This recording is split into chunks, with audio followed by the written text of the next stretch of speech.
దర్శనార్థులు అందరు మంచిగున్న రానులా నేనైతే మంచిగున్నా. మరి ఆలస్యం చేయకుండా శ్రీ చేసేద్దాం లచ్చక్క ముచ్చట్లు. పెద్ద పెద్ద కొండలు ఒక దిక్కు, గలగల పారే పెన్నా నది అందాలు ఇంకో దిక్కు. ఒక్కసారి పోతే మళ్ళా వల్ల పోవాలి అనిపిస్తుంది. మరిగా ప్రదేశం ఏడున్నది ఏందనేది శుద్ధం పారి మరి.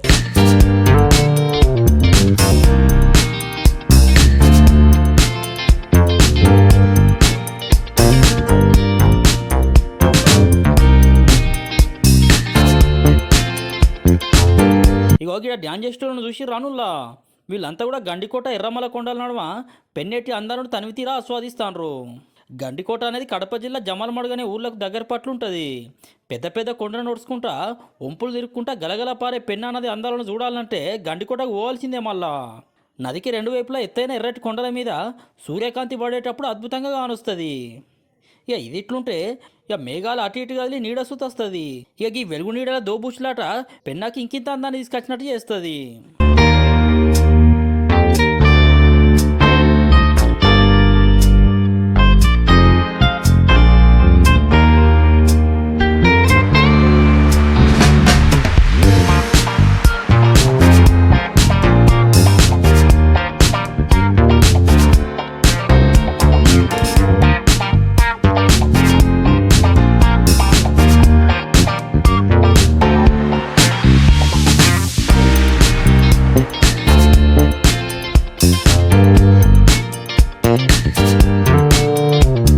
మెరిసే కొండల నడుమ ముదురాకు పచ్చ రంగులా గమనించే ప్రశాంతమైన పెన్నా తరంగాలు చూసేటోళ్లకు మస్తు దిల్కుష్ చేస్తాయి. గిడ రెండు దిక్కుల సుతా జలాశయాలు ఉండుతోనే ఎప్పటికీ నీళ్లుంటాయట. కొండ మీదకెళ్ళి 300 అడుగుల దిగువ సైడున పెన్నా ఉంటుంది. కేవలం ఆడుకోనికి ఇట్లా ఇసిరేసిరా అనేటట్టే మస్తు బండరాలు మనకోసమే పాలిష్ చేసి పెట్టిరు అన్నట్టు ఉంటాయి. ఇంత చదునుగా ఉండే రాతి పలకలు కొండను నలుసుకుంటా సాగే పెన్నేరు. గిదే మరి గండికోట అందాల రహస్యం అంటే. నిజానికి ఇక్కడ పెన్నాలోయ ఒక్కో దిక్కు నుంచి ఒక్కో తీరుగా అందంగా వస్తుంది. శుక్రవారం అత్తే చాలు పెన్నా తీరంలో ఉన్న రాతి పలకల మీద పర్యాటకులు మస్తు మంది గుడారాలు వేసుకుంటారు. ఇప్పుడున్న పెన్నా నది లోయ స్వరూపం ఏర్పడి దాదాపు కొన్ని 50,000 నుంచి 1,00,000 సంవత్సరాల కాలం పట్టింటుందని భావిస్తున్నారు. గండికోటను పరిశోధన అంటే భూగర్భ శాఖ దృష్టితో పరిశోధన చేసిన వారిలో ముఖ్యులు ఆంగ్లేయుడైనటువంటి కెప్టెన్ న్యూబోల్ట్. ఆయన కర్నూలు భూగర్భ గనుల విభాగంలో అసిస్టెంట్ కమిషనర్గా ఆ కాలంలో పనిచేస్తూ ఉండేవారు. ఆయన royal Asiatic society of Bengal వారి జర్నల్లో ఈ అంశాలను గండికోటకు సంబంధించిన అంశాలను నమోదు చేయడం జరిగింది. ఆయన చెప్పిన దాన్ని బట్టి ఏమిటంటే ముందు చిన్న పాయలాగా ఈ కొండల మధ్య ఉండేది.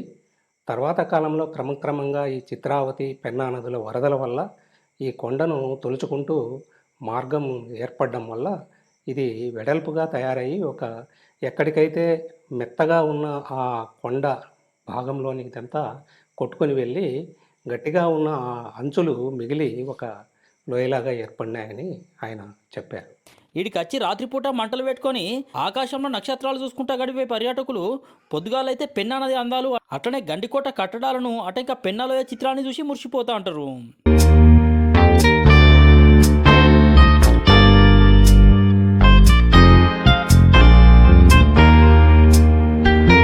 ఆడికచ్చే పర్యాటకులకు కావాల్సిన సవలతులు చేసి ఉపాధి పొందుతారు గండికోట జనాలు.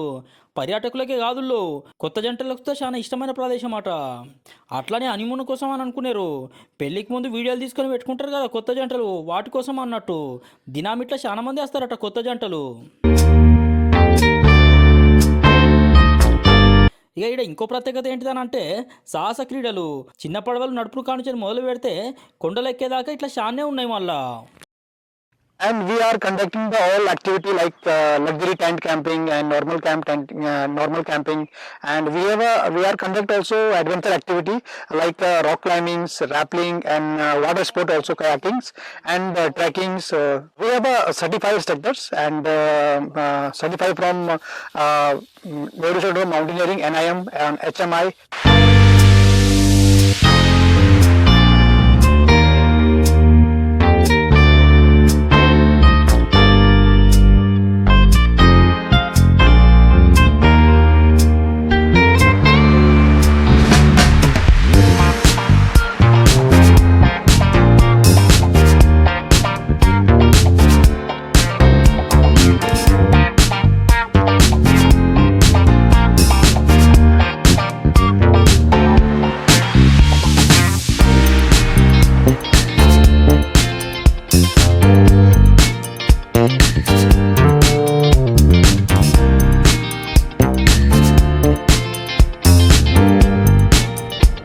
ఇది జలదుర్గము, అలాగే వనదుర్గము, అలాగే పర్వతదుర్గము.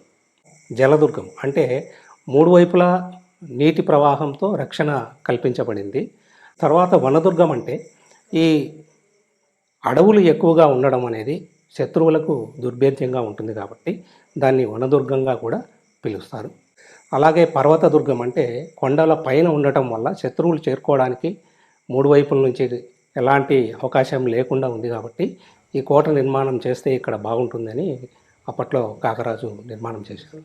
గండికోట రాజకీయంగా ప్రాధాన్యత కలిగింది, అలాగే ఆర్థిక పరంగా కూడా చాలా ప్రాధాన్యత కలిగింది. ఇంతకుముందు చెప్పుకున్నట్లుగా వజ్రాల వ్యాపారానికి విశిష్టత కలిగి ఉంది. అలాగే గండికోటలో విజయనగర సామ్రాజ్యాన్ని పెనుగొండ రాజ్యం రాజధానిగా చేసుకొని పరిపాలిస్తున్నటువంటి వెంకటపతి రాయల కాలంలోనూ, అలాగే శ్రీరంగదేవరాయల కాలంలోనూ గండికోటలోనే బంగారు నాణ్యాలు ముద్రించినట్లుగా ఇప్పుడు మనకు ఆధారాలు ఉన్నాయి.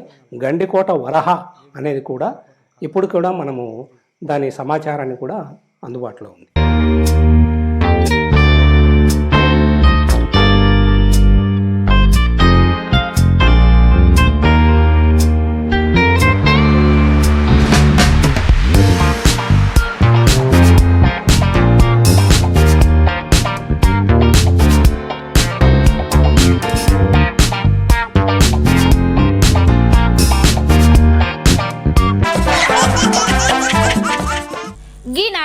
బీఆర్ఎస్ మీటింగ్లల్లా మాజీ మంత్రి ఎమ్మెల్యే కేటీఆర్ అన్న ముఖ్యమంత్రి రేవంత్ అన్న మీద గరం అవుతాండే కదా. అయితే దానికి అంతే దీటుగా జవాబిస్తారు కాంగ్రెస్ లీడర్లు. కేటీఆర్ అన్న ఏమన్నాడు, మరి దానికి కాంగ్రెస్ లీడర్లు ఏమంటాలో ఈనులే. మరి పోతిరెడ్డి ఈయన మాటలు, ఈయన డైలాగులు, ఈయన అరుపులు, బొబ్బలు మీరు అన్ని చూస్తాను. ఏం మాటలేవి నాకు అర్థం కాదు. ముఖ్యమంత్రి స్థాయిలో మాట్లాడతారు ఎవడన్నా? ఈయన పోయిండు సెక్రటేరియట్, మనం కట్టిన సెక్రటేరియట్లో పోయి కూర్చున్నాడు. కూర్చొని ఏమంటాడు, కేసీఆర్ ఏం కట్టలే అంటాడు. కేసీఆర్ ఏం కట్టనే లేదట హైదరాబాద్లో. మనం కట్టిన సెక్రటేరియట్లా మా ప్రశాంత్ అన్న పాపం రోజుకు 10 గంటలు అక్కడనే ఉండి కట్టించిన సెక్రటేరియట్లా ఆడ కూర్చొని మనం మాట్లాడతాడు. ఇగో నేను ఇక్కడ లంకె బిందెలు ఉంటాయనుకొని వచ్చిన, ఇక్కడ ఓన్లీ ఖాళీ కుండలే ఉన్నాయి, ఏం చేయాలని అని ఈలుతుంది. అందుకే నేను ఒకటి అడుగుతాను మిమ్మల్ని కామారెడ్డిలో, లంకె బిందెల కోసం గడ్డపారలు పట్టుకొని, తటపారలు పట్టుకొని, నెత్తి మీద దుప్పటి కప్పుకొని రాత్రి పూట పాడుబడ్డ గడిలల్లా, పాడుబడ్డ గుడిలల్లా ఎవడు తిరుగుతాడే? పక్షి దొంగలు తిరుగుతారు. ఒక ముఖ్యమంత్రి స్థాయిలో మాట్లాడాలి నా లంకె బిందెల గురించి. నిన్నగాక మొన్న మహబూబ్ నగర్లో మాట్లాడి ఇంకా గమ్మత్ అనిపించింది నాకు. ఎవరన్నా పిచ్చి పిచ్చి చేస్తే మీ పేగులు తెంపి మెడలు వేసుకుంటా అంటాడు. పేగులు తెంపి మెడలు వేసుకుంటావు ఏంటి? నువ్వు బోటి కొట్టిడు నువ్వా? పేగులు తెంపి మెడలు వేసుకుంటా ఆడెవడనా? ఎవడన్నా ముఖ్యమంత్రి మాట్లాడే మాటనా? జేబులనే కత్తెర పెట్టుకొని తిరుగుతున్నా అంటుడు. నాకు తెలియక అడుగుతా, అమ్మతో నాకు తెలియదు. జేబుల కత్తెర పెట్టుకొని ఎవడు తిరుగుతాడే? జేబు దొంగలు తిరుగుతారు. జేబుల కత్తెర పెట్టుకొని ముఖ్యమంత్రి తిరుగుతాడు ఎవడన్నా? తప్పని అటో ఇటో కూర్చుకుంటే కష్టమవుతుంది వల్ల, అది కూడా తెలుసు మీకు. నేనేమంటున్నా, జేబుల కత్తెర పెట్టుకొని తిరుగుతున్నా. అసలు ఒక ముఖ్యమంత్రి లెక్కున్నదా ఆయన మాటలు? లాగుల తొండలు ఇడిచి పెడతా అంటాడు. లాగుల తొండలు ఇడిచిపెడతారా? అవులా ఏమన్నా బుద్ధిజ్ఞానం ఉందా? ముఖ్యమంత్రి లెక్క మాట్లాడు. కేసీఆర్ను పట్టుకొని నోటికొచ్చిన బూతులు తిడతాడు. రేవంత్ రెడ్డి, పొంకనాల పోతిరెడ్డి, నీకు ఒక్కటే చెప్తున్నా, నేను నరికింది మస్తుగా నరికినావు. బస్సు ఫ్రీ అన్నావు, బంగారం ఫ్రీ అన్నావు, 2 లక్షల రుణమాఫీ అన్నావు. కేసీఆర్ 10,000 ఎత్తాడు, నేను 15,000 ఎత్తా అన్నావు. మా ఆడబిడ్డలకు 1,67,00,000 మంది ఆడబిడ్డలకు నెలకు 2,500 ఇస్తా అన్నావు. ఇంకా చాలా చెప్పిండు కథలు. మా ముసలోళ్ళందరికీ 2కి ఇస్తా, 4,000 ఇస్తా అన్నావు. దమ్ముంటే మొగాడివైతే గా పని చేసి చూపెట్టమని చెప్పి రేవంత్ రెడ్డి గారిని నేను సవాల్ చేస్తా ఉన్నా. మాట్లాడితే మొగోడు అయితే సీట్లు గెలువంటాడు. అంటే గెలిస్తే మొగోడు, ఓడిపోతే మొగోడు కాదా? ఇది ఎక్కడ నీతి నాకు అర్థం కాదు. మీరు ఈయన ఓడిపోలేదా? రేవంత్ రెడ్డి, రాహుల్ గాంధీ ఓడిపోలేదా? కాంగ్రెస్ పార్టీ ఓడిపోలేదు? సావు దెబ్బ తినలేదా దేశమంతా? నాయకుడిని పట్టుకొని విమర్శిస్తున్నావు. మేనేజ్మెంట్ కోట, అది కోట, ఈ కోట అంటున్నావు. మా నాయకుడితో నువ్వు పోల్చుకునే అసలు వ్యక్తివేనా? నువ్వు మేనేజ్మెంట్ కోటలో వచ్చినావు. మీ నాయన మేనేజ్మెంట్. తెలంగాణ ప్రజలు తీర్పిచ్చి దాదాపు 100 రోజులు కూడా పూర్తి కాని సమయంలో ఎందుకు ఇంత అహంకారం నీకు? ఇంకా మా నాయకుడిని పట్టుకొని ఏం విమర్శిస్తున్నావు? తెలంగాణ ప్రజలందరికీ చెప్పాల్సిన అవసరం లేదు. గత 10 సంవత్సరాలు ఎవరో బూట్లు నాకినావు, ఎవరో ఇంట్లో పోయి నాకినావు తెలంగాణ ప్రజలందరికీ తెలుసు. తెలంగాణ ప్రజలు బుద్ధి చెప్పిన తర్వాత కూడా ఇంకా నీకు సిగ్గొస్తలేదు కేటీఆర్. మా నాయకుడిని పట్టుకొని విమర్శిస్తావు. మా నాయకుడు ఎప్పుడు కూడా ప్రజల గురించి మాట్లాడతాడు, ప్రజల న్యాయం గురించి మాట్లాడుతున్న విషయం ఒకసారి గుర్తుపెట్టుకోవాలి. మరొకసారి కేటీఆర్, నువ్వు ఏదైతే మతి స్తంభించి మాట్లాడుతున్నావో, ఎర్రగడ్డ మెంటల్ హాస్పిటల్ అయితే కరెక్ట్ సూట్ అవుతుంది నీకు. నువ్వు ఇలాగే మాట్లాడుతుంటే నువ్వు ఎక్కడున్నా కూడా నిన్ను తీసుకెళ్ళి ఎర్రగడ్డలో అడ్మిషన్ ఇప్పించే బాధ్యత కూడా అనిల్ కుమార్ యాదవ్ తీసుకుంటాడనే విషయాన్ని కూడా ఈ సందర్భంగా చెప్తున్నా. మా నాయకుడు కేవలం ప్రజలకు మంచిగా ఎట్లా చేయాలని ఆలోచిస్తున్నాను. ఏ నాడైతే మా నాయకుడు రేవంత్ రెడ్డి గారు నీ గురించి కానీ మీ కుటుంబం గురించి ఒక్కసారి ఆలోచిందంటే తెలంగాణలో సరిహద్దులో కూడా కనిపించకుండా చేస్తామనే విషయాన్ని కూడా ఈ సందర్భంగా. మహిళలకు చీరకట్టు చాలా అందంగా సాంప్రదాయంగా కనబడేటట్టు చేస్తుంది. అయితే బట్టల షాపుకు పోయినప్పుడు ఒక్కో చీరకు దానికి బట్టి ధర ఉంటుంది. అయితే ఇప్పుడు నేను చూపెట్టే పోయే చీరల ధర చూస్తే నోరలో పెడతారు చాలా మంది.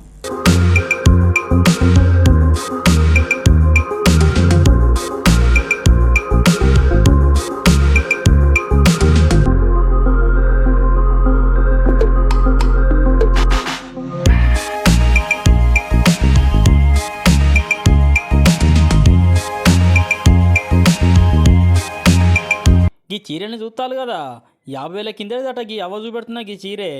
ఈమె పెళ్ళికి వీళ్ళ అత్త గీ చీర ఇచ్చిందట. ఇగో గీ చీరంచులో స్వచ్ఛమైన బంగారం జరుగున్నది.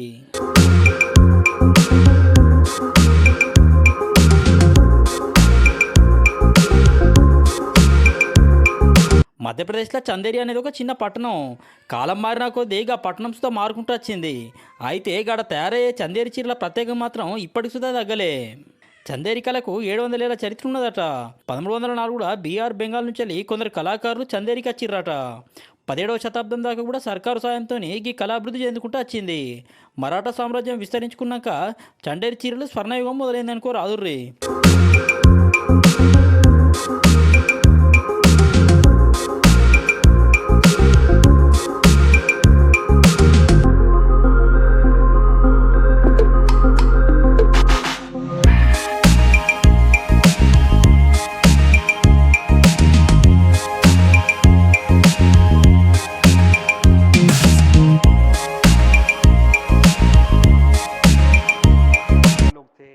మరాఠా సామ్రాజ్యం కాలంలో ఈ చీర ప్రతిష్ట చాలా ఎత్తుకు చేరింది. షిండేలు, గైక్వాడ్లు, పవార్లు, పీష్వాలు, భోసాలేలు ఇంకా ఇతర మరాఠా రాజకుటుంబాలు ఈ చీరను ప్రోత్సహించాయి. మాధవరావు షిండే కుటుంబం ఈ చీరకు చేయూతనిచ్చింది. మొఘల్, ఖిల్జీ, బుండేల్ ప్రభుత్వాల హయాంలో కూడా ఈ చీర ఉనికిలో ఉంది. భారత్కు స్వాతంత్ర్యం వచ్చిన తర్వాత నిజమైన మార్పు వచ్చింది. హ్యాండ్లూమ్స్లో తయారు చేయటం మొదలైనప్పటి నుంచి ఈ చీర సామాన్యులకు కూడా అందుబాటులోకి వచ్చింది. చైనా, జపాన్, మెక్సికో నుంచి వచ్చే దారాలు, సిల్కును వీటికి వాడతారు. ఇప్పుడు క్రమంగా భారతీయ సిల్కును కూడా వాడుతున్నారు. కోయంబత్తూరులో తయారయ్యే చీరల్లో నిలువు వరుసలకు చైనా దారాలు, అడ్డు వరుసలకు భారతీయ దారాలను ఉపయోగిస్తున్నారు. అసలైన బంగారు, వెండి జరీలకు బదులుగా ఇప్పుడు సూరత్కు చెందిన ఒక ప్రత్యేక జరీతో చీరల్ని నేస్తున్నారు. అది అచ్చం బంగారు జరీలాగే ఉంటుంది. ఈ చీరల ధర 3,000 నుంచి ₹1,00,000 వరకు ఉంటుంది. ఆర్డర్ల ప్రకారం ఇప్పటికీ కూడా ఇక్కడ అసలైన బంగారు పోగుతో చీరల్ని నేస్తారు.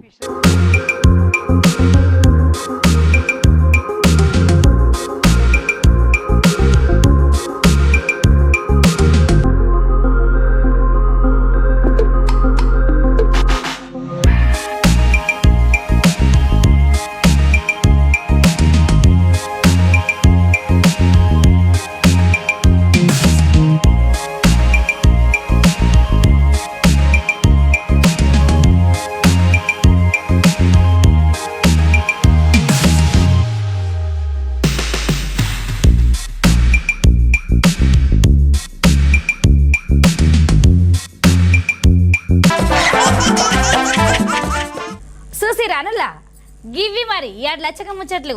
ఇంకొన్ని ముచ్చట్లతో మళ్ళీ కలుస్తా. అందరికంటే మరి